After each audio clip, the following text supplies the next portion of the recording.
Buenas tardes, querido profesor.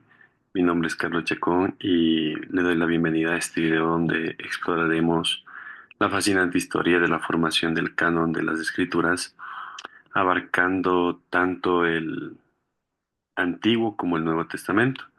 Analizaremos las perspectivas ontológicas, funcionales y formales que han influido en este proceso. Primero quiero comenzar con la definición del canon. El término canon proviene del griego canon, que significa regla o medida. Eso es interesante porque se refiere a la colección de libros que son considerados sagrados y autoritativos en la fe cristiana. Quiero compartirles a ustedes pantalla para que me puedan acompañar porque tenemos una presentación y podemos visualizar aquí. El canon se entiende como la recopilación de aquellos textos que provienen de la revelación divina y que han sido designados por Dios para servir como una norma autorizada de fe y también podemos decir que también de vida. ¿Para qué? Para que el pueblo, su pueblo, siendo reconocidos formalmente como una guía completa. Existen tres dimensiones que caracterizan el proceso de canonización. El primero es ontológica, el otro es funcional y el tercero es formal. Quiero explicar cada una de estas tres y la primera es la dimensión ontológica. La dimensión ontológica se refiere a la naturaleza y origen de los textos que se componen en el canon. En este contexto se considera que solo aquellos libros que son verdaderamente inspirados por Dios pueden ser parte del canon. A ver, ¿esto qué implica? Implica que la inspiración divina es un criterio fundamentalmente para determinar qué textos son considerados sagrados. La segunda que podemos mencionar es la dimensión funcional. La dimensión funcional se centra en el papel que los textos canónicos desempeñan dentro de la comunidad de los creyentes. Por ejemplo, esta dimensión se refiere a cómo los textos son reconocidos y utilizados como autoridad en la vida de la comunidad de fe. Podemos encontrar como el reconocimiento comunitario y la autoridad dentro de este reconocimiento comunitario. Y como tercero tenemos a la dimensión formal. La dimensión formal se refiere a la estructura y el orden de los libros que componen el canon. Esta dimensión implica que los textos canónicos tienen una forma específica y un orden que los distingue de otros escritos. Por ejemplo, tenemos la estructura como los libros canónicos, cómo están organizados, de qué manera reflejan una coherencia interna, el propósito teológico. Esto es lo que nos incluye la disposición de los libros en secciones. Por ejemplo, el Pentateuco, los libros históricos, los libros proféticos. Eh, También podemos decir que en la consolidación de estas tres dimensiones, la ontológica, la funcional y la formal, son esenciales para entender cómo se determina qué textos son considerados canónicos y cómo estos textos funcionan dentro de la comunidad de la fe. Cada dimensión aporta un aspecto, lo podría decir, único al proceso de canonización. Y esto nos asegura que los textos no solo sean inspirados, sino también sean reconocidos y utilizados de manera efectiva en la vida espiritual de los creyentes.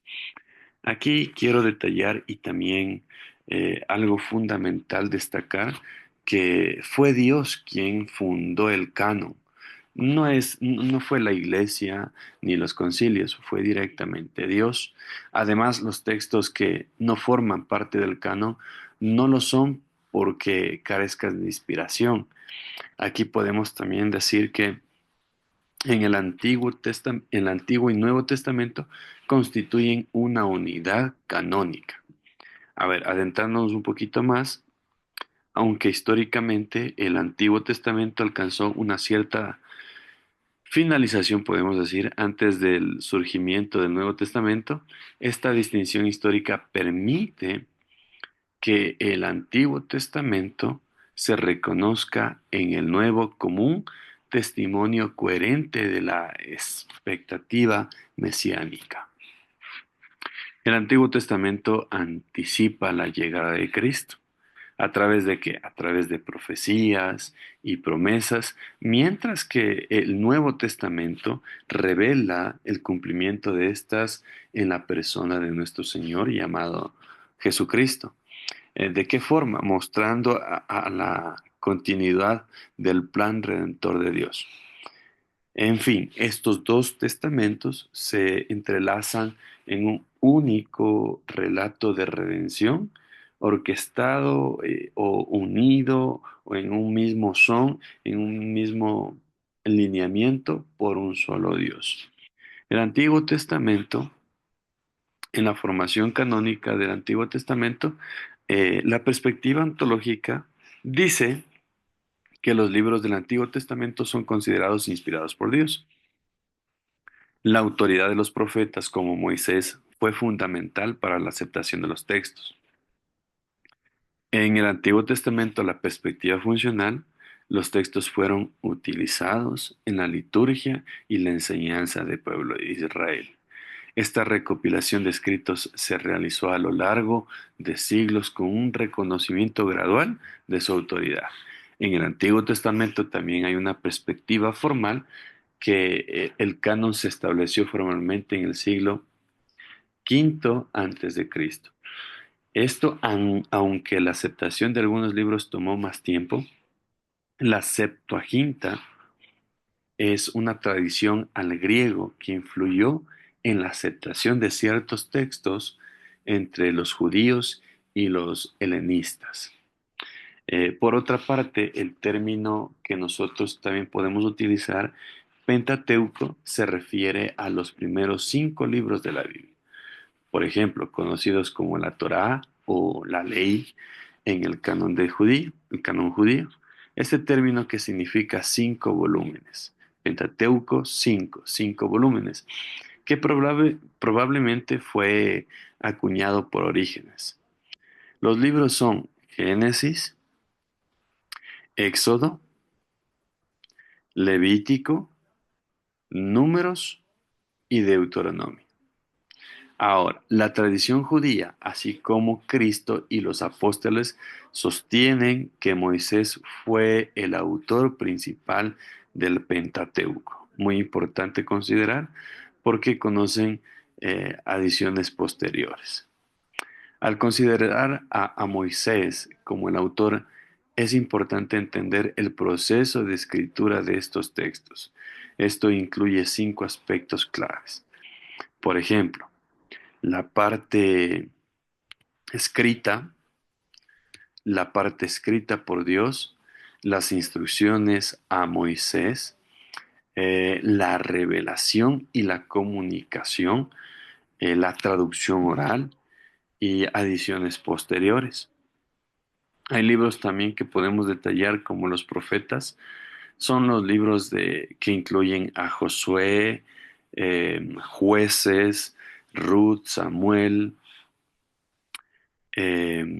Reyes, Isaías, Jeremías, Ezequiel y los 12 profetas menores.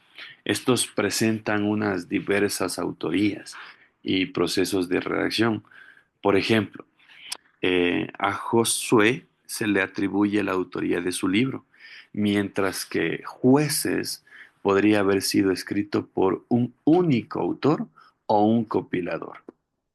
Es importante mencionarlo porque los libros de Samuel y Reyes son más complejos, ya que probablemente son una recopilación de varias fuentes proféticas.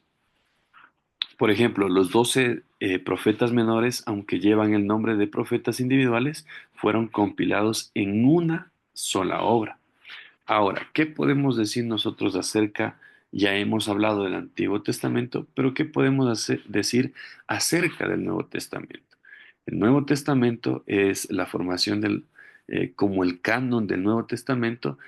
Podemos detallar tres aspectos, los tres aspectos que hemos hablado del mismo Antiguo Testamento en una perspectiva ontológica. Como la perspectiva ontológica, los escritos son apostólicos, son considerados como la revelación final de Dios a través de Jesucristo.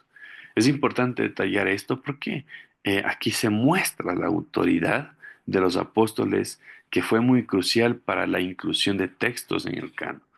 Ahora, ¿qué decimos de una perspectiva funcional? La perspectiva funcional nos dice que los escritos fueron utilizados en las comunidades cristianas. ¿Para qué? Para la enseñanza y la edificación de la fe. La circulación de cartas y evangelios entre iglesias ayudó mucho a establecer su autoridad. Ahora, una perspectiva formal del Nuevo Testamento. El canon del Nuevo Testamento se fijó en el siglo cuarto después de Cristo. ¿De qué forma? Con la confirmación en concilios posteriores. La inclusión de ciertos libros, como las epístolas de Pablo y los evangelios, fue debatida, pero finalmente aceptada. El Nuevo Testamento refleja un profundo respeto por las escrituras como autoridad divina. Por ejemplo, pasajes como Segunda de Timoteo 3:16, que es muy conocido, Segunda de Pedro 1:19 al 21, que estos subrayan las escrituras que tienen un origen divino. Jesús mismo reafirma esta autoridad en varios pasajes. Por ejemplo, Juan 10:35, Mateo 5:17 hasta el versículo 19. Y también los apóstoles no solo reconocen la inspiración divina de las escrituras, sino que también las utilizaron como base fundamental para su enseñanza.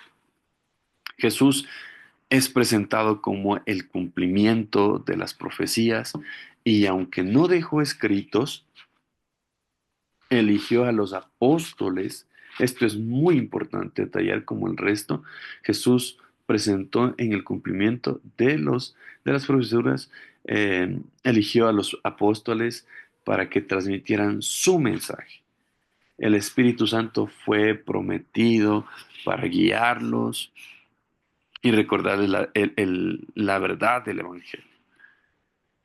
Los Evangelios y el libro de Hechos presentan una variedad de autores y metodologías.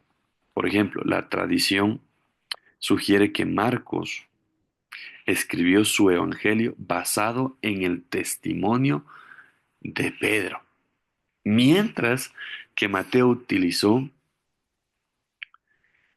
fuentes orales y el evangelio de Marcos. Eh, Otro aspecto también es que Juan se identifica como testigo ocular y Lucas se basa en diversas fuentes para sus escritos. Es importante detallar porque las epístolas del Nuevo Testamento muestran una diversidad en su autoría y métodos de redacción. Pablo es el autor principal, aunque en algunas cartas tienen coautores. Por ejemplo, en Primera de Pedro al, se menciona En Primera de Pedro se menciona a Silvano como posible coautor, lo que podría explicar las diferencias de estilo entre sus cartas. Otro ejemplo podemos encontrar en Apocalipsis, que es un escrito por Juan que combina elementos de epístolas y profecía, dictando mensajes muy específicos a las 7 iglesias que le habla a la iglesia de Éfeso, perdón, a las 7 iglesias. A lo largo del primer siglo, las cartas del Nuevo Testamento se enviaban a personas o comunidades específicas, lo que ya hablábamos antes. Y su difusión fue muy rápida, muy rápida, muy rápida, lo que era un inusual para la época. Para el segundo siglo, la mayoría de libros del Nuevo Testamento ya estaban presentes en diversas regiones del imperio. La práctica de leer públicamente las epístolas y las advertencias contra alterar el texto reflejando un reconocimiento temprano de estos escritos son como documentos sagrados. Los primeros cristianos, hay que mencionar, que fueron guiados por el Espíritu y reconocieron la voz de Dios en estos textos, diferenciándolos de otros escritos. Es importante señalar que los concilios ecuménicos del siglo IV no definieron el canon del Nuevo Testamento, sino que reflejaron un consenso ya existente. Por ejemplo, hay concilios regionales como el de la Odisea, eh, y los de Hipona y Cartago, que ellos contribuyeron al desarrollo formal del canon y afirmaron los 27 libros que ahora nosotros los reconocemos, ¿no? Eh, Podemos decir que en conclusión, la comprensión, perdón, y la inspiración canónica debe abarcar diversidad y complejidad en los medios de comunicación humana, considerando los diferentes estilos y géneros literarios. Aunque un número de libros en el canon del Antiguo Testamento puede variar según la agrupación de los textos, su contenido es esencialmente el mismo. La unidad de los libros del Antiguo Testamento fue reconocida desde el principio por judíos y primeros cristianos, y el canon, visto desde las perspectivas ontológicas, funcional y formal, identifica, ojo, claramente los 24 libros de la Biblia hebrea. Ahora, no quiero finalizar sin antes mencionar los criterios de canonicidad. ¿Cuáles son los criterios de canonicidad? El uno es apostolicidad, que viene de los apóstoles, pero los textos debían ser escritos por apóstoles y sus contemporáneos. Otro es el uso de la liturgia, como los libros que debían ser utilizados en la adoración y en la enseñanza de la iglesia. Otro es la conformidad a la doctrina, que son los escritos que debían estar en armonía con la enseñanza cristiana. Y eh, podemos decir que, en resumen y en conclusión, que la formación del canon de las escrituras es un proceso complejo que refleja la historia de la fe cristiana.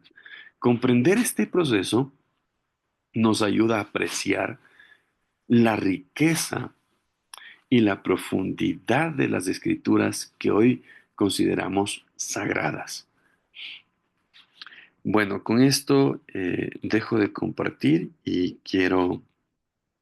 agradecer, quiero agradecer por la atención en lo que ha sido el video en un recorrido por la formación del canon de las escrituras, y espero que esta presentación haya sido informativa y enriquecedora, y le agradezco, profe, que tenga un bendecido día.